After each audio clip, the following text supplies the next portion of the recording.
तो आज हम शुरू करते हैं क्लास 6 का एक चैप्टर चेंजेस अराउंड अस। हाँ, चेंजेस अराउंड अस, ठीक है। तो इसके हिसाब से इस चैप्टर को हम डिस्कस करेंगे और इसमें जितने भी टॉपिक्स हैं उसको सारा क्लियर करेंगे। देखो, सबसे पहले इस चैप्टर में आता है चेंज। चेंज क्या होता है?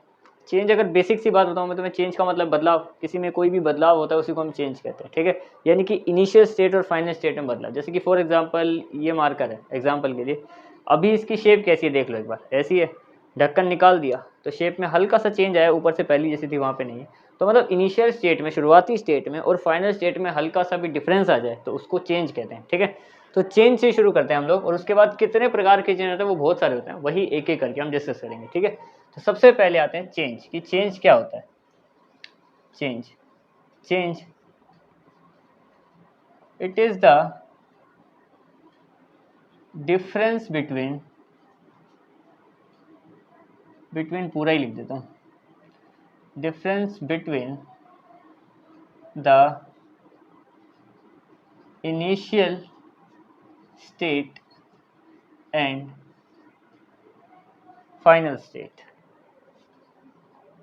फाइनल स्टेट उसी को चेंज कहा जाता है कि यानी कि जो डिफरेंस है, जो अंतर आ गया है वो उसमें चेंज आ गया। जैसे कि हम बोलते हैं कि भाई पहले तू बहुत अच्छा था, आजकल तू हमसे बात नहीं करता, तो थोड़ा बदलाव आ गया, उस बदलाव को ही चेंज कहते हैं कि तू चेंज हो गया, बदल गया, ठीक है। तो उसको चेंज कहते हैं। फॉर एग्जाम्पल, किसी का भी कोई एग्जाम्पल देखना है तो जैसे मान लो ये एक आइस क्यूब है। आइस क्यूब होता है ना, बर्फ। ये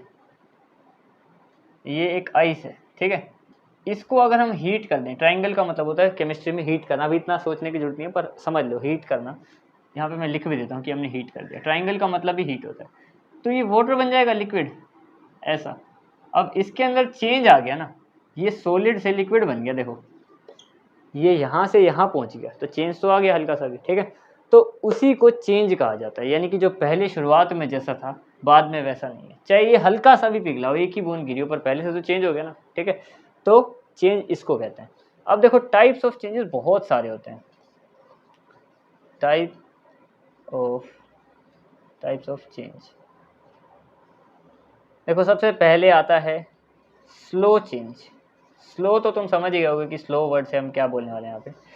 स्लो चेंज का मतलब है जो धीरे धीरे हो, काफ़ी टाइम लगे जिसको होने में। ऐसा नहीं कि एकदम स्पीड में हो गया और काम खत्म, ठीक है।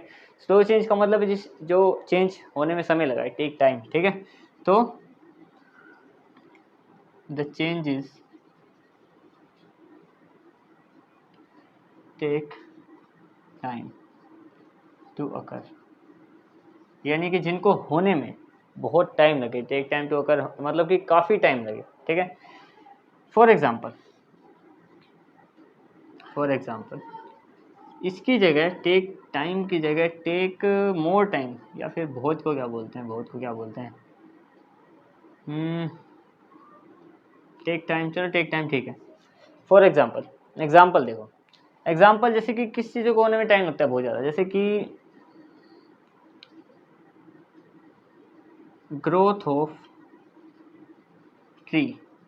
अब एक पेड़ हमने लगाया, हमें लगा कि इसके फल खाएंगे। फल खाने के लिए टाइम तो देना पड़ेगा क्योंकि पेड़ को उगने में 10 साल लगते हैं, ज़्यादा भी लगते हैं, तो टाइम लगेगा, ठीक है। उसकी ग्रोथ में टाइम लगता है, ठीक है। तो वो ऐसे चेंज आ गया जो स्लो चेंज है, काफ़ी धीरे धीरे करके। प्लांट एकदम से ऐसे थोड़ी ग्रो होगा, टाइम लेगा पूरा, और उसको ग्रो होने में टाइम लगेगा। उसका हमें रिजल्ट मिलेगा बट टाइम लगता है इन चेंजेस को होने में, ठीक है। जैसे कि ग्रोथ ऑफ ट्री हो गया, या फिर ग्रोथ ऑफ, या ह्यूमन हाइट कह सकते हैं।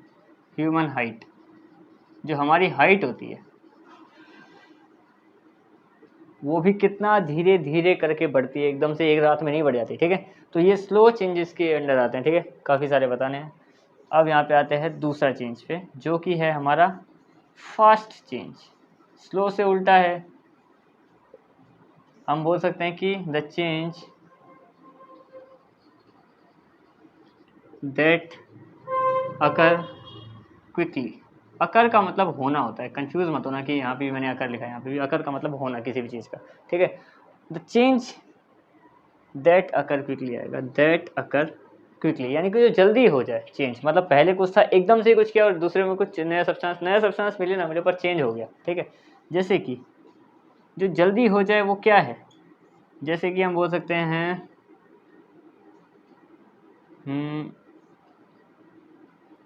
बर्निंग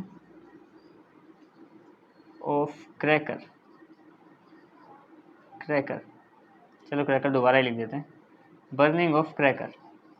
अब जो पटाखा है, एक पटाखा, ठीक है, उसमें आग लगाओ, कितना जल्दी भागना पड़ता है, क्योंकि हमें पता है चलो वो ये वाला बम हो गया, जैसे ये वाला, इस पर कुछ लिखा हुआ होता है तो इसकी रस्सी तो काफ़ी लंबी होती है, तो टाइम देता है, चलो ठीक है, लेकिन जनरली क्रैकर जल्दी हो जाते हैं। अब ऐसा नहीं है कि ह्यूमन हाइट की तरह है कि उसको 10 साल लगेंगे फटने में, ठीक है, जल्दी क्रैकर का काम क्या है, जल्दी आग लगाएंगे, यहाँ पे हल्का हल्का जलने लगेगा, कि यहाँ तक पहुँच, यहाँ पे आने के बाद तो ऐसी स्पीड पकड़ेगा कि 2 मिनट फट सकता है, ठीक है, कभी भी। तो बर्निंग ऑफ क्रैकर हो गया। फिर फास्ट चेंज क्या हो सकता है, जैसे कि मेल्टिंग ऑफ आइस,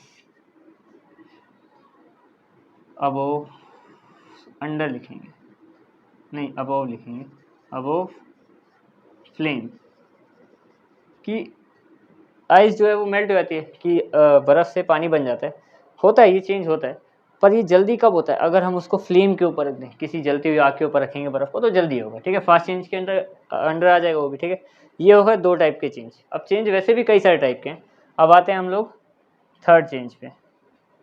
थर्ड है हमारा रिवर्सिबल चेंज, रिवर्सिबल चेंज।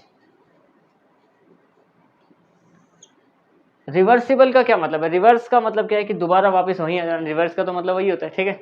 इसमें इसकी डेफिनेशन क्या बनेगी, the change that occur again and again, जो बार बार हो सकता हो, अगेन एंड अगेन, कितनी भी बार, और उससे कोई ऐसा डिफरेंस नहीं आएगा, जितनी बार चाहो उतनी बार हो सके, उसको बोलते हैं रिवर्सिबल। फॉर एग्जाम्पल देखना हो अगर हमें रिवर्सिबल चेंज का, तो क्या बनेगा, मेल्टिंग ऑफ आइस ले लो, मेल्टिंग ऑफ आइस। अब बर्फ़ पिघल रही है, ठीक है, बर्फ़ से पानी बन गया, क्या हम पानी को दोबारा बर्फ़ बना सकते हैं, बिल्कुल बना सकते हैं। फ्रीजिंग, अगर देखो इसको हमने हीट किया तो ये बन गया पानी, और अगर इसी को मैं दोबारा कूल कर दूं या कोल्ड कर दूं तो क्या होगा, दोबारा सॉलिड नहीं बन जाएगा, ठीक है। बहुत सिंपल सा एग्जांपल है, क्योंकि ये रिवर्सिबल है, जितनी बार चाहो उतनी बार रिपीट हो सकता है। अब देखो बर्निंग ऑफ कैंडल की बात करें अगर हम लोग, बर्निंग ऑफ कैंडल, ठीक है, अब तुम सोचोगे कि इसमें रिवर्सिबल क्या है। इस बर्निंग ऑफ कैंडल में 2 चीज़ें आती हैं, रिवर्सिबल भी और इरिवर्सिबल भी। बर्निंग ऑफ कैंडल में देखो कैंडल का वैक्स होता है, जो वैक्स है वो रिवर्सिबल में आता है, क्योंकि जो मोमबत्ती है उसका मोम जल के दोबारा मोम बन जाता है, ठीक है, तुम्हें पता है, तो वो रिवर्सिबल चेंज है। लेकिन अगर उसकी कैंडल की ही हाइट की बात करें तो वो कम होती जाती है, वो इरिवर्सिबल है, दोबारा बढ़ेगी नहीं, ठीक है। तो एक कैंडल के जलने में दोनों तरीके से आ जाता है। अब हम बात करते हैं नंबर 4, इरिवर्सिबल चेंज। अगला है हमारा इरिवर्सिबल चेंज। अब ये क्या होता है, जो एक से ज़्यादा बार ना हो सके, ठीक है, जैसे कि the change that can't be done again, कि एक से ज़्यादा बार ना किया जा सके, उसको बोलते हैं हम लोग इरिवर्सिबल चेंज, ठीक है। इसका एग्जांपल मैं यहाँ पे लिख देता हूँ। एग्जांपल, इरिवर्सिबल क्या है, एक बार जो बढ़ जाए दोबारा वापस ना हो सके। जैसे कि फॉर एग्जांपल ह्यूमन हाइट है, ह्यूमन हाइट, इंसान की लंबाई एक बार बढ़ती है तो दोबारा कम तो नहीं होती, एक जगह पे रुक जाती है, यहाँ पे आके रुक गई, किसी की यहाँ पे आके रुक गई, पर वो रुकेगी और उसके बाद नीचे नहीं जाएगी। ऊपर चाहे बढ़ती रहे, ज़िंदगी भर बढ़े, पर नीचे जाना ऐसा कोई केस नहीं है कि बाद में बंदा छोटा हो गया। ये फिक्स रहता है कि ह्यूमन हाइट इरिवर्सिबल चेंज है। जैसे कि एक वाटरफॉल का ही एग्जाम्पल ले लो, वाटरफॉल जो होता है, अब एक वाटरफॉल कैसा है, एक पत्थर यहाँ पे है, एक पत्थर यहाँ पे है, यहाँ से झरना बह रहा है, ऐसे ऐसे करके, यहाँ पे फूल पत्ते लगे हुए हैं, यहाँ पे भी, यहाँ पे। तो इसका जो पानी है, वाटरफॉल का जो पानी है वो नीचे जाता है, पर क्या इस पानी को ऊपर ले जाया जा सकता है, नहीं, एक बार गिरा हुआ पानी नीचे रह जाएगा, और ये इरिवर्सिबल चेंज। अच्छा, इसको और सुंदर दिखाने के लिए यहाँ पे बादल बना देते हैं, बादल बनते हैं ना झरने के नीचे, तो ये जो वाटर है ना, ये इरिवर्सिबल चेंज के हिसाब से है, क्योंकि यहाँ पे ये पानी दोबारा ऊपर जाएगा, क्योंकि सीधी सी बात है, नहीं जा सकता, ग्रेविटी सबको नीचे खींचती है, ठीक है। तो ये हो गए तुम्हारे 4 चेंजेस। अभी भी इस चैप्टर के अंदर काफ़ी सारे चेंजेस हैं, अब आगे बढ़ते हैं और उनको डिस्कस। तो हम देखते हैं कि और कितने टाइप के चेंजेस हैं। अभी हमने 4 टाइप के चेंज पढ़े हैं, और चेंज क्या होते हैं वो तो हमने बता ही दिया अभी, ठीक है। अब देखते हैं कि और कितने टाइप के चेंज होते हैं जो अभी हमें पढ़ने हैं। देखो उसके अलावा तुम्हें मैं बताऊं तो 4 टाइप के चेंज हो रहे हैं और एक थ्योरी के बारे में और पढ़ना है हमें। तो देखो अब आते हैं, हमने कितने 4 लिख लिए थे, नंबर 5 पे आते हैं। अब बात करते हैं कि फिजिकल चेंज क्या होता है। फिजिकल चेंज, फिजिकल चेंज का क्या मतलब है कि ऐसा चेंज जिसमें हमने मान लो कोई हमने किया कि कुछ भी किया, एक यहाँ से इस चीज़ से वो ऐसा बन गया, पहले से थोड़ा अलग हो गया, पर कोई नया सब्सटेंस ना फॉर्म हो और वो जैसा था वैसा ही रह जाए। जैसे कि फॉर एग्जांपल कि एक बिस्किट है, बिस्किट को मैंने पीस के चूरा बना दिया, पर रहा तो बिस्किट ही, होगा मीठा ही, बिल्कुल सेम ही रहेगा। पानी को, बर्फ़ को पिघला के पानी बना दिया जाए तो भी वो रहेगा तो H2O, जैसे हम इसको वाटर को H2O बोलते हैं, तो ये भी H2O वो भी H2O तो रहेगा ही। ठीक है, अगर आगे पढ़ोगे तुम लोग H2O क्या होता है, वाटर के एक मॉलिक्यूल को H2O बोलते हैं बेसिकली, या तो तुम्हें पता भी होगा शायद। ठीक है, तो इसमें क्या होता है, new substance not formed in, या फिर ड्यूरिंग चेंज, ड्यूरिंग चेंज यानी कि जब चेंज हो रहा है कोई तो उसमें नया सब्सटेंस नहीं फॉर्म होता, तो उसको बोलते हैं फिजिकल चेंज। और इसके अलावा ये रिवर्सिबल होता है, रिवर्सिबल होता है। ठीक है, जैसे कि इसके एग्जांपल देखते हैं हम लोग। Example, melting of ice, melting of ice, या फिर वो बिस्किट वाला एग्जांपल भी अगर देखें हम लोग तो उस पर भी ज़रा चर्चा कर लेते हैं। ठीक है, जैसे कि बर्फ़ है, बर्फ़ अगर पिघल जाए, जैसे आइस है फॉर एग्जांपल, मान लो कि आइस है, ठीक है, ये बन गई वाटर, इसको दोबारा फ्रीज करके हम कर सकते हैं, पर ये भी पानी है, ये भी पानी है, यहाँ पे इसके अंदर कोई चेंज नहीं आ रहा है, कुल मिला के रहेगा तो पानी। क्लियर। जैसे मान लो वही हमारा एक बिस्किट है, ठीक है, ये बिस्किट है, गुड डे मान लो, इसको अगर मैं पाउडर भी बना दूँ, चूरा बना दूँ फॉर एग्जाम्पल, ठीक है, तो क्या मैं इसको दोबारा थोड़ा पानी वानी डाल के कुछ करके दोबारा इस शेप में ला सकता हूँ? बिल्कुल, क्योंकि जब बिस्किट बनते हैं तो पहले तो पाउडर ही होते हैं, उसके बाद ही तो बेक करे जाते हैं, है ना। जैसे आटे से, अगर मान लो आटे मैदे से हम रोटी वगैरह बनाते हैं तो वो तो पहले पाउडर ही ना, फिर दोबारा रोटी बनती है, तो ऐसे सिंपल। तो ये जो है इसमें चेंज नहीं है उसकी स्टेट में, वो भी बिस्किट है, ये भी बिस्किट है, कोई फ़र्क नहीं। ठीक है, टेस्ट वगैरह भी सेम। अब बात करते हैं केमिकल चेंज की, कि केमिकल चेंज क्या होता है। केमिकल चेंज, इसमें क्या होता है, न्यू सब्सटेंस फॉर्म हो जाता है, न्यू सब्सटेंस फॉर्म, और ये इरिवर्सिबल होता है, इरिवर्सिबल होता है। ठीक है, अब देखो कैसे होता है इरिवर्सिबल और कौन सा ऐसा एग्जांपल है। जैसे कि मान लो अगर मैं एक पेपर को बर्न कर दूँ, बर्निंग ऑफ पेपर, पेपर को जला दूँ, ये बढ़िया हमारा पेज, ठीक है, इस पे नाम लिखा होगा किसी का भी, इसको अगर हम लोग जला दें, इसको हम हीट दे दें, ट्राइंगल का मतलब हीट, गर्म करके जला दिया इसको, तो ये तो पाउडर बन गया। क्या अब दोबारा पेपर बनाया जा सकता है? नहीं, यहाँ पे ये पेपर था, ठीक है, यहाँ पे ये ऐश बन गई, ऐश का मतलब राख, यहाँ पे ये पानी था तो पानी ही रहा, ठीक है, किसी भी हालत में ये पानी है, पर ये पेपर है, अब ये पेपर नहीं रहा, पेपर से कुछ और बन गया और दोबारा ये नहीं बनेगा। ठीक है, इरिवर्सिबल भी है साथ साथ। ठीक है, तो 2 चेंज के बारे में और क्लियर हो गया। अब देखते हैं और आगे 2 चेंज के बारे में। नंबर 7 पे आते हैं, वो है हमारा endothermic change. Endothermic change, endothermic change क्या होता है? देखो एंडोथर्मिक चेंज क्या होता है, जिसमें हीट जो है वो एब्जॉर्ब होती है। ठीक है, इसमें क्या होता है, हीट एब्जॉर्ब होती है, एब्जॉर्ब यानी जो है वो एब्जॉर्ब होके हमें मिलती है। ठीक है, हीट एब्जॉर्ब ड्यूरिंग चेंज। ठीक है, अब इसका एग्जाम्पल क्या है? एग्जाम्पल बड़ा सिंपल सा है, जैसे कि एग्जाम्पल ले लो, ग्लूकोज ऑन टंग, जीभ के ऊपर अगर ग्लूकोज रखोगे तो उस पर्टिकुलर एरिया पे हमें ठंड लगने लग जाती है, या फिर तुम विक्स की गोली खाओगे, विक्स की गोली लो, खिचखिच दूर करो टाइप, तो उसको अगर खाओगे तो क्या होता है, उसके बाद पानी पीने पे हमें काफ़ी ठंडा लगता है। पोलो हो गया, मेंटोस वगैरह, कुछ कुछ ऐसी टॉफियाँ होती हैं कि देखो यहाँ पे जीभ है, मान लो ये एग्जाम्पल के लिए, इस पे हमने यहाँ पे कुछ वो रखा ग्लूकोज या विक्स की वजह, और फिर पानी पीते हैं तो हमें बहुत ठंडा लगता है। रीज़न क्या है कि ये क्या करते हैं, ये हीट को एब्जॉर्ब कर लेते हैं, हीट को एब्जॉर्ब कर लेते हैं, ठीक है। और इन चेंजेस को बोला जाता है एंडोथर्मिक चेंज, ठीक है। अब आते हैं नंबर 8 पे कि एक्सोथर्मिक चेंज क्या होता है। एक्सोथर्मिक चेंज ये क्या होता है। एक्सोथर्मिक भी हमारा सिंपल सा ही चेंज है, इसका उल्टा है।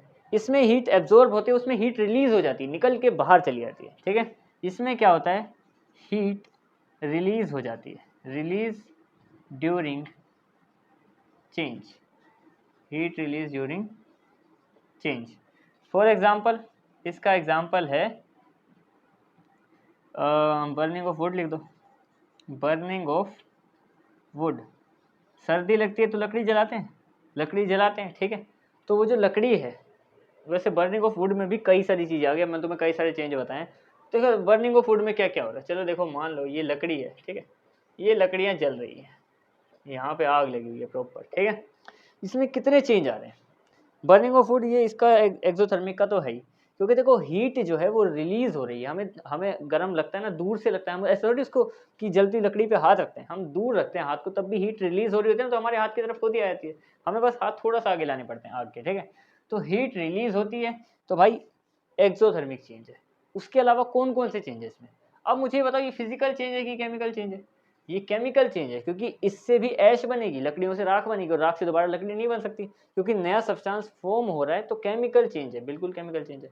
उसके अलावा क्या है, इरिवर्सिबल चेंज है। इरिवर्सिबल का मतलब क्या है कि अब ऐश से दोबारा वुड नहीं बनेगा, ठीक है। और स्टार्टिंग के दो हमने क्या पढ़े थे change, slow change, fast change. अच्छा, लकड़ी का जलना क्या है, स्लो चेंज है कि फास्ट चेंज है।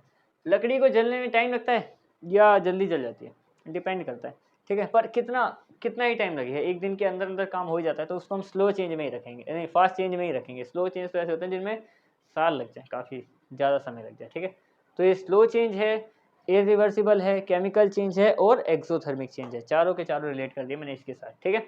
अब इसका एक थोड़ा सा कंफ्यूजन है एक्सट्रैक्शन और कॉन्ट्रैक्शन के ऊपर, ठीक है। उन पे जरा हम डिस्कस करते हैं, वो लास्ट टॉपिक है, उसके बाद चैप्टर तुम्हारा क्लियर हो जाएगा। है इसका लास्ट टॉपिक एक्सपेंशन और कॉन्ट्रैक्शन, बस ये देखेंगे, उसके बाद चैप्टर तुम्हारा कंप्लीट क्लियर हो जाएगा, ठीक है। और अब आते हैं लास्ट टॉपिक पे, सिंपल सा ही, ज़्यादा कुछ है नहीं। एक है एक्सपेंशन। अब एक्सपेंशन क्या होता है, एक्सपेंशन क्या है, जो नॉर्मल पता है हमारे साथ ह्यूमन बींग्स का नेचर है ना, वैसे ही दुनिया के हर सब्सटेंस का नेचर भी होता है, ठीक है। उस पर डिस्कस करते हैं अभी, ठीक है। एक्सपेंशन का क्या मतलब है, सब्सटेंस, कोई भी सब्सटेंस है, substance gets heat and expand their size। इससे तुम्हें काफ़ी नई बात पता चलेगी अभी, ठीक है। काफ़ी मतलब तुम चौंक भी सकते हो, ज़्यादा भी नहीं चौंकोगे, पर फिर भी सब्सटेंस क्या है कि हीट कर देते हैं किसी को, तो वो अपना साइज़ बढ़ा देता है। इसका मतलब क्या है, जैसे कि मान लो ये एक छोटे लेवल पे किसी का भी साइज़ है, उसके मॉलिक्यूल है अंदर, ठीक है। मॉलिक्यूल्स अभी तुम्हें पता नहीं होंगे, पर दुनिया की हर चीज़ इनसे मिलके बनी, एटम एंड मॉलिक्यूल वगैरह। तो अगर हम इसको हीट कर देते हैं ना, हीट, तो ये क्या करेगा, अपना साइज़ बढ़ा लेगा, इसका साइज़ बढ़ जाता है किसी भी चीज़ को हीट करने पे। इसके साइज़ में और इसके साइज़ में फ़र्क होगा, ये बढ़ा हुआ मिलेगा, ठीक है। ये है एक्सपेंशन। अब बात करें अगर हम कॉन्ट्रैक्शन की, कॉन्ट्रैक्शन क्या होता है, कॉन्ट्रैक्ट करना क्या होता है, तो उसकी डेफिनेशन है substance gets cool and contract their size. अब इसका मतलब क्या है कि एक सब्सटेंस है, नॉर्मल सब्सटेंस है हमारे पास ये, ठीक है। इसको अगर मैं कूल कर दूं, ठीक है, तो इसका साइज़ पहले से भी छोटा हो जाएगा, ठीक है। ये बात इतनी छोटी नहीं है असल में जितना तुम समझ रहे हो। इस बात का असल मतलब पता है क्या है, जो भी चीज़ें हम लोग यूज़ करते हैं गर्मियों में यही मार्कर का साइज़ बढ़ जाता है। क्यों बढ़ जाता है, क्योंकि ये भी एटम से मिलके बना है, इसके अंदर भी मॉलिक्यूल्स हैं। तो जैसे ही इनको अगर रिलेट करना चाहूँ मैं तुम्हारे साथ एज ए ह्यूमन, ठीक है, उसमें क्या होगा कि हमें गर्मी लगती है, जब हमें गर्मी लगती है तो हम क्या करते हैं, हम लोग क्या करते हैं, ये कपड़े भाई खोल दो, शर्ट में गर्मी लग रही है, पंखे चलाओ, काफ़ी पागल टाइप हो जाते हैं। तो इनके मॉलिक्यूल भी हिलने लगेंगे, ये भी अंदर परेशान है गर्मी की वजह से। तो ये परेशान होंगे तो टकराएंगे तो दीवार का साइज इनको बढ़ाना पड़ेगा, क्योंकि तभी तो आराम से आ पाएंगे। गर्मी में यही होता है, ठीक है। सर्दियों में क्या करते हैं, जितनी दूर हैं उससे और करीब आ जाते हैं, भाई बहुत ठंड लगी है, इधर आजा, पास में बैठ जा, ऐसे ही बोलते हैं हम लोग, ठीक है। तो मान लो ये रजाई इतने आ रही थी गर्मियों में, सर्दियों में पास बैठेंगे चिपक के, तो क्या भाई ठंड बहुत लग रही है तो एक और ढक दे, एक और ढक दे, ऐसे करके हम बोलते हैं, ठीक है। तो क्या होगा कि और स्पेस कम, क्योंकि सब मॉलिक्यूल्स पास आ गए हैं तो स्पेस कम हो जाता है। तो सर्दियों में यही जो मार्कर है इसका साइज थोड़ा कम होगा। वो तुम बोलोगे ऐसा थोड़ी होता है, हमें तो बराबर ही दिखता है। बराबर दिखता है पर हल्का सा चेंज आता है, बहुत ही माइनर, एटॉमिक लेवल पे। एटॉमिक लेवल पे चेंज, क्योंकि एटम्स एंड मॉलिक्यूल्स को तो हम माइक्रोस्कोप से देखते हैं, तो उस चेंज को तो हम वैसे डिफाइन नहीं कर सकते, पर हल्का हल्का सब में चेंज आ जाता है, इसलिए हमें कोई ज़्यादा डिफरेंस दिखता नहीं है, ठीक है। तो ये था तुम्हारा एक्सपेंशन और कॉन्ट्रैक्शन का आखिरी टॉपिक। इसी के साथ ये चैप्टर तुम्हारा कंप्लीट हो गया है। अब मिलते हैं किसी और चैप्टर पे क्लास 6 के, जब तक के लिए दैट्स इट।